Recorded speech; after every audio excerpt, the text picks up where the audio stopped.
Welcome back to Raaga Rasika. This is a podcast program that explores the world of Carnatic music. Joining us from Albany, New York is Vidya Subramanian. In the last episode, Vidya was explaining the concept of Graha Bhedam to us. Let's pick it up from where we left off last time. Let's say I'm going to a concert, Vidya, and I'm listening to the artist. How frequently is Graha Bhedam or Shruti Bhedam done in concerts? The frequency of Graha Bhedam in a concert, I would say, really depends on the personal philosophy of the performer. Some musicians who are more, I would say, purists are of the perception that Graha Bhedam has to be done very sparingly and only in situations where the perception of a new ragam can be made without sacrificing the mood or grace of the original ragam that's being elaborated on. While others, especially musicians from the younger generation, I would say view Graha Bhedam more as a mathematical and an intellectually stimulating exercise that enhances the completeness of an elaborate alapana and also helps build a lot of interest among the listeners. And it almost provides a challenge to the listener to exactly spot the Graha Bhedam when it's being done and also spot the ragam, the new ragam that results from the murchana. If I had to point out why is Graha Bhedam such a fascinating and interesting topic, and why do artists do it, what would be some of the reasons? One you already mentioned, which is an advanced listener would find it interesting to spot it when it occurs and identify the raga, the resulting raga. Why would an artist do it? And I'm sure there is a certain level of skill required to even attempt Graha Bhedam. Can you share with us some thoughts on that? I would say a couple of reasons. The first one, like you mentioned, is that it requires a great deal of mental discipline and proficiency to be able to attempt a Graha Bhedam and perceive the shift in tone in your mind as you perform the Graha Bhedam. The second reason is that the musician also needs to put significant thought into which notes or note to choose for doing murchanas for Graha Bhedam, such that it results in a meaningful ragam and also, something that is also pleasing to the ear. Vidya, let's say I was at a concert. First of all, if there are certain musicians that you think it's fairly common to expect to hear a Graha Bhedam, who would those musicians be? And even for those musicians, how long will this experiment on Graha Bhedam last? Among contemporary musicians, I have heard Sri T.N. Seshagopalan perform Graha Bhedam in many of his concerts. Among the past master musicians, I have also enjoyed Graha Bhedam done by Srimati M.L. Vasantakumari, among others. And typically, when these musicians perform the Graha Bhedam, the whole exercise does not last for more than a minute or two at the most. What I would like to do now is to showcase an illustration of a very sophisticated Graha Bhedam performed by my Guru Sri Lalgudi Jairaman in an alapana of the Ragam Natakurinji.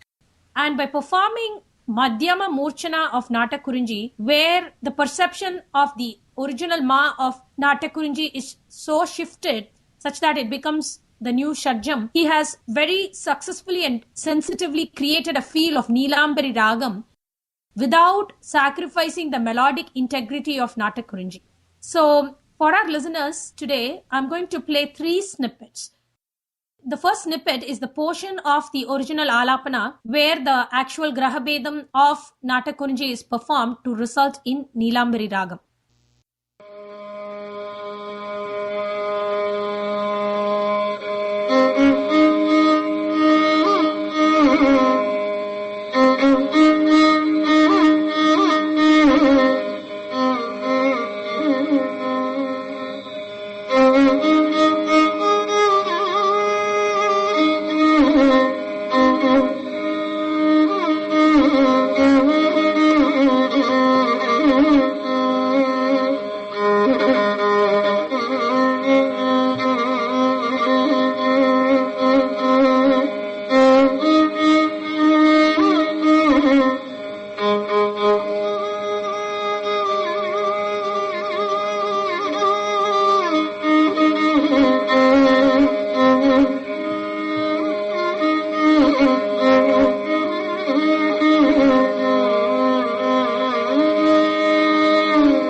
second snippet, we are going to hear the original exposition by my guru, Sri Lalgudi, in the background, and I have attempted to translate the performance into the swarams as in Natakurinchi Ragam. I would like to play this snippet for our listeners to get a feel of how the swarams pan out to be in Natakurinchi.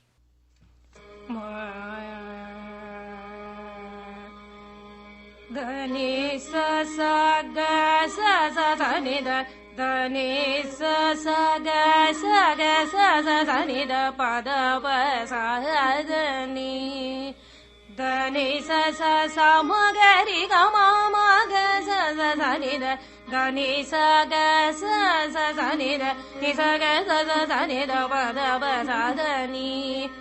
Ma da da ma ga pa da ni da pa da ni da ni, da ni sa sa ga sa ni da ma ga ri ga ma ga sa ni da ni.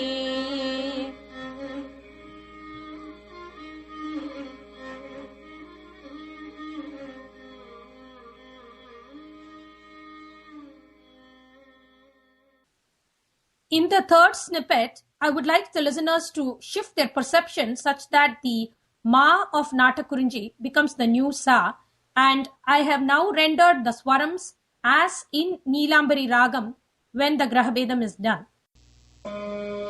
Sa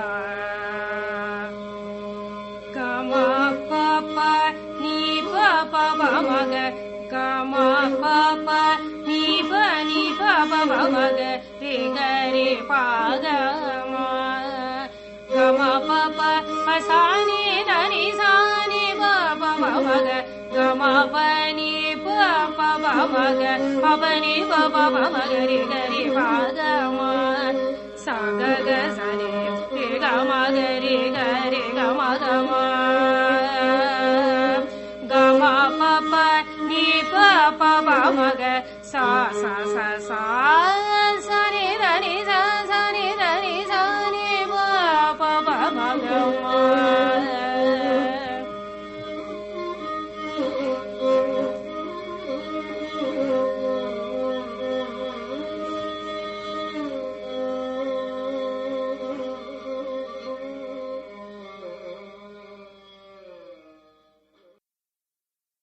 I hope these three snippets help the listeners to get a good understanding of how a Graha Bhedam is performed in a concert.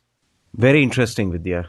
Thank you very much for doing the research on some of these pieces and illustrating them so that we can understand the concept of Graha Bhedam a little more. Let's stop here and pick up again next time for another interesting conversation on Carnatic music. Visit us online at www.raagarasika.com. To learn more about Vidya, visit her online at vidyasubramanian.com. Thanks for joining us. Hope to see you next time. Goodbye.